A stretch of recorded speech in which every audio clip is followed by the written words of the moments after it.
ahaantii waa maalintii koowaad oo aan soo fariisto xafiiska. waa 1 September 2019. waxaa sharaf ii ah markii ugu horeysay oo xafiiska soo fariistay inuu ra'iisul wasaaruhu booqasho noogu yimaado.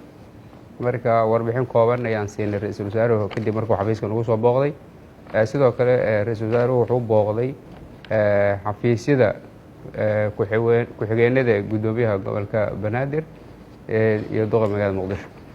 inta kadib warbixin kooban kadib ayaan sigootinay. si aad iyo aad ayuu u soo dhaweeyay higsiga siyaasadeed ee aan soo bandhigay.